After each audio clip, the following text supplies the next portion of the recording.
Всем привет! С вами я, Антон Больших и мастерская Антоха Гараж. И сегодня понедельник, у меня вроде как выходной день, но я целый день на работе, занимаюсь в основном съемками. Сегодня у нас герой дня вот эта вот синяя красивая 400-ка, на которой я обслуживаю вариатор с проточкой колокола сцепления, хотя пробег у нее совсем небольшой. Скутер этот был недавно приобретен, и в другом сервисе вариатор диагностировали со вскрытием. Вроде как сказали, что все окей, человек покатался совсем немножко, и, в общем-то, у него появились вибрации, и он приехал к нам разбираться, в чем же на самом деле проблема. И я посчитал, что это очень хороший пример для того, чтобы отснять видеоурок по обслуживанию вариатора для моего будущего видеокурса по обслуживанию 400-го Skyway. Да, и, кстати, сегодня произошел запуск продаж моего первого курса по самостоятельному обслуживанию скутеров BMW C650 GT, C600 Sport и C650 Sport. Это очень радостное событие для меня, потому что было очень много трудностей с этим связанных, и тем не менее очень хотелось попробовать выпустить такой продукт, потому что очень сильно я устал. Поскольку я человек довольно педантичный, я довольно строго стараюсь при обслуживании придерживаться определенных принципов, аккуратно разбирать пластик, аккуратно собирать пластик, обращать внимание на какие-то тонкости.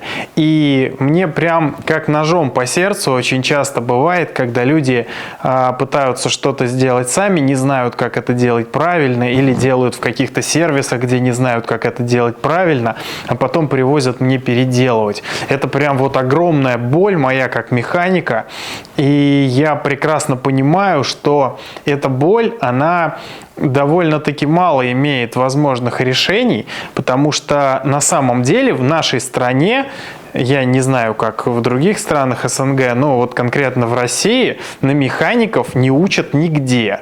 Существует обучение в колледжах по таким специальностям, но давайте будем честными.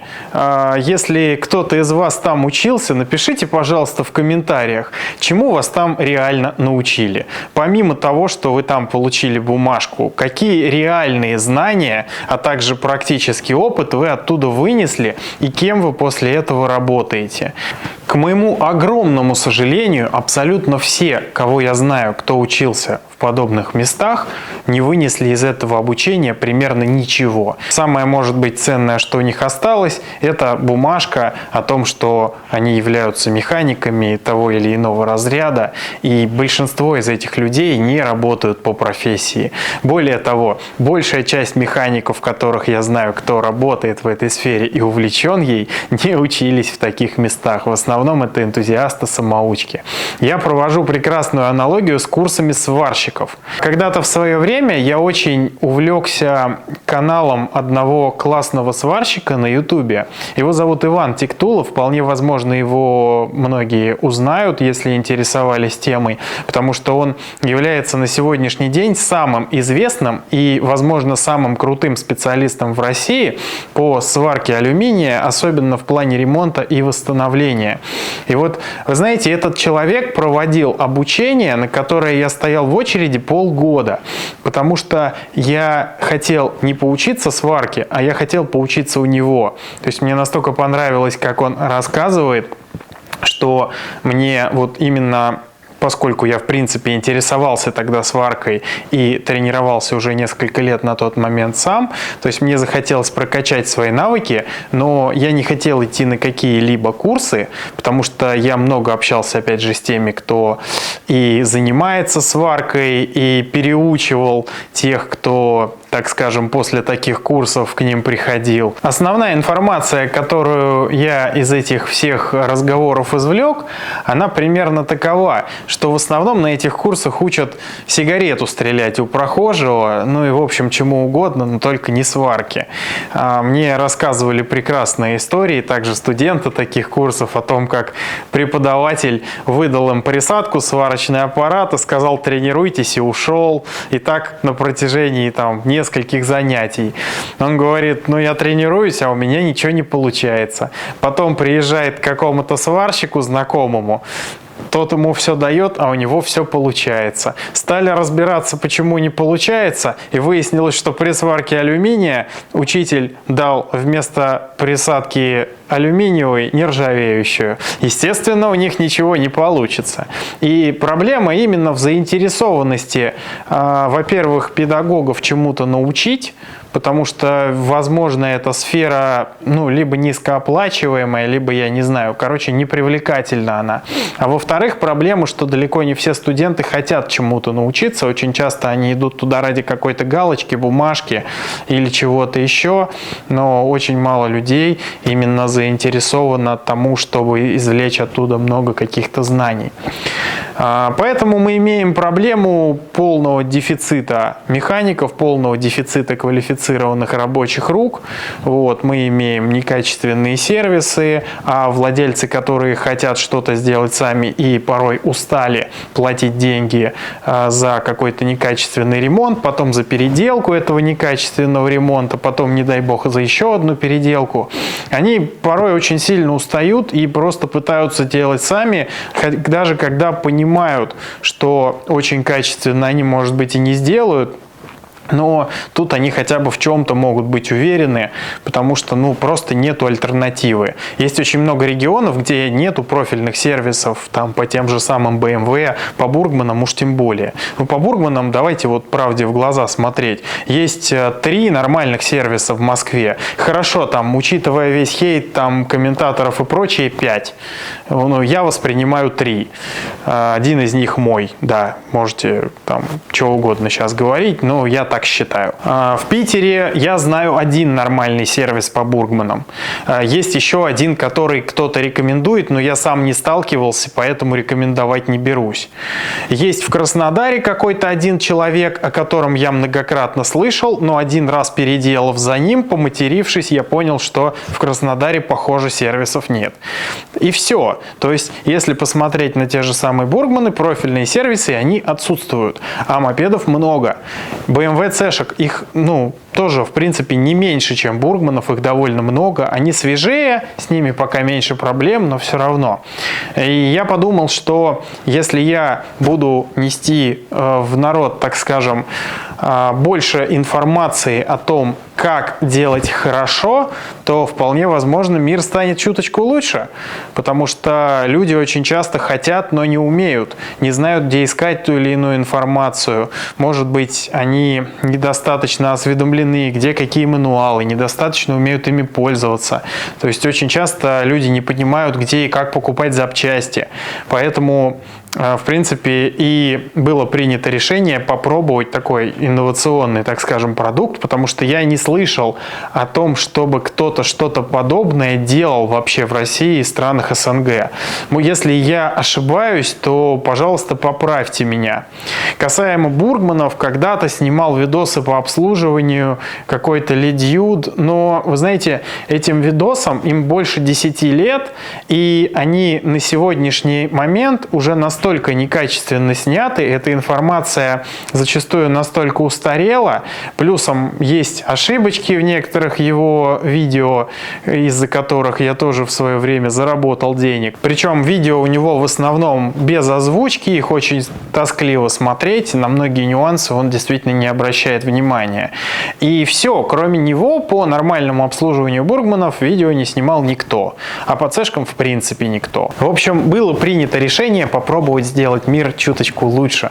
Я пробовал обсуждать этот вопрос с механиками, а также с клиентами. Спрашивал ваше мнение здесь на YouTube, спрашивал мнение в своем телеграм-канале и в общем и целом пришел к такому выводу, что подавляющее большинство людей, вот прям 99%, очень сильно поддерживают мою идею, потому что, видимо, не один я такой механик, который устал переделывать за не очень сильно умелыми мастерами. И хотя бы какие-то очевидные вещи по простым и понятным работам, а по не очень понятным хотя бы какую-то более подробную информацию нести в массы обязательно нужно.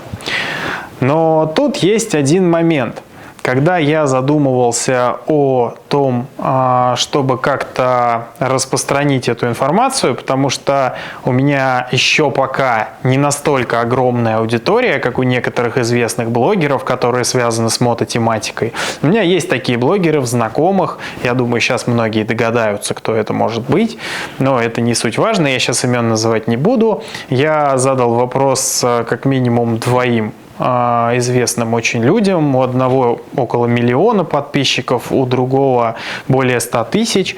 И один человек очень скептически отнесся к вопросу, сказал, что тема ремонтов ему более не интересна, и именно сотрудничать со мной в формате, так скажем, или беседы, или какого-то своего мнения он не захотел. То есть простая какая-то рекламная интеграция совершенно неинтересна мне, потому что это совершенно не то. Второй блогер сразу задал мне вопрос, он сказал, что да, идея вроде бы классная, у него компания, которая возит технику из Японии в Россию в том числе, то есть его эта тема тоже напрямую касается. Вот он сказал, что тема классная, но сразу задал мне вопрос, а платный твой курс или нет? Я сказал, да, конечно, мой курс платный. После этого он сказал, нет, если твой курс платный, я могу тебе предложить какую-то интеграцию, а типа чисто ради этого видео я снимать не готов. Мне, если честно, непонятна такая реакция некоторых людей, поэтому я решил делать все сам.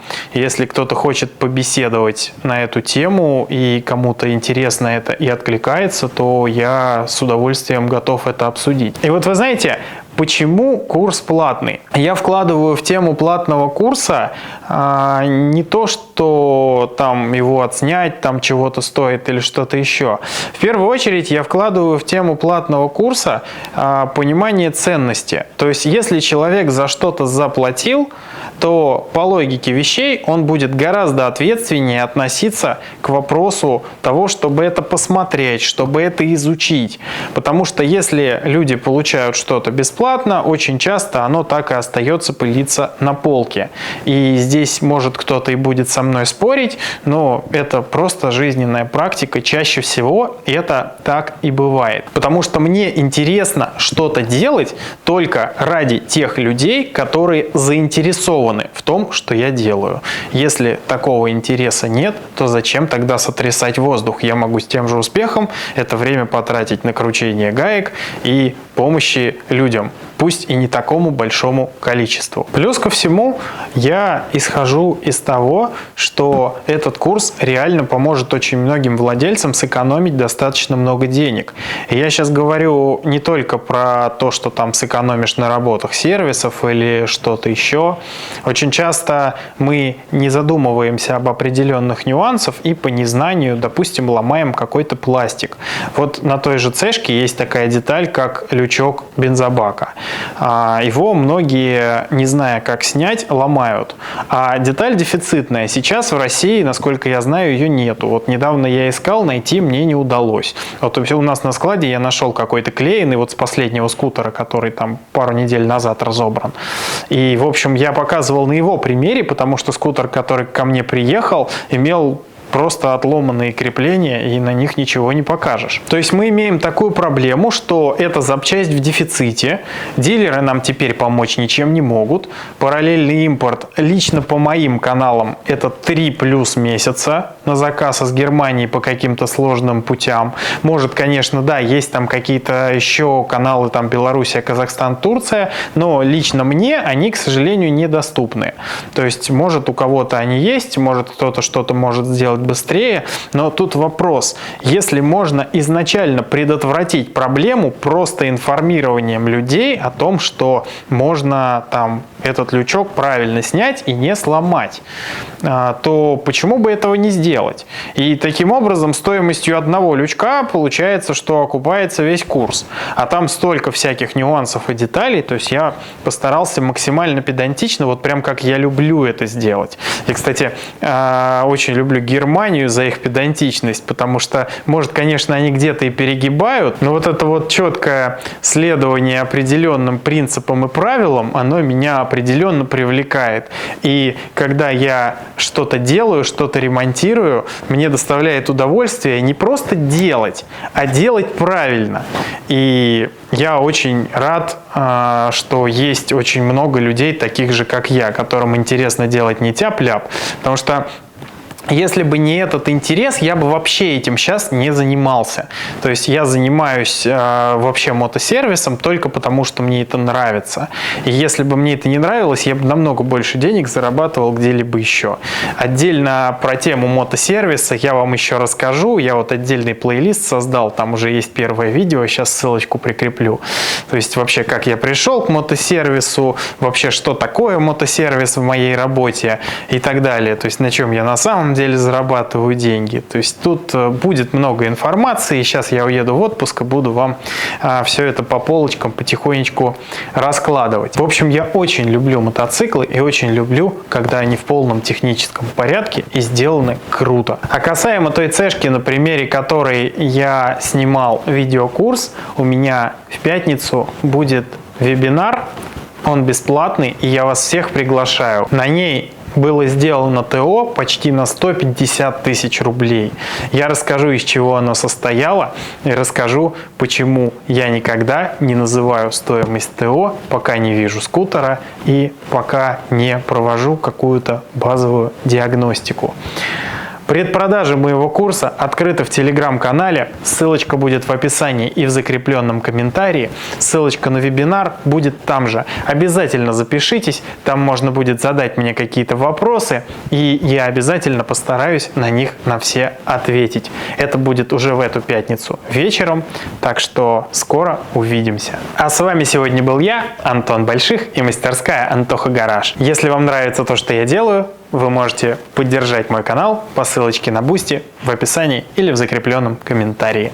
Но если вы напишите комментарий под этим видео, поставите лайк и нажмете на колокольчик, чтобы первым узнавать о новых интересных видео, это тоже будет очень крутым вкладом в то, что я делаю. Всем пока!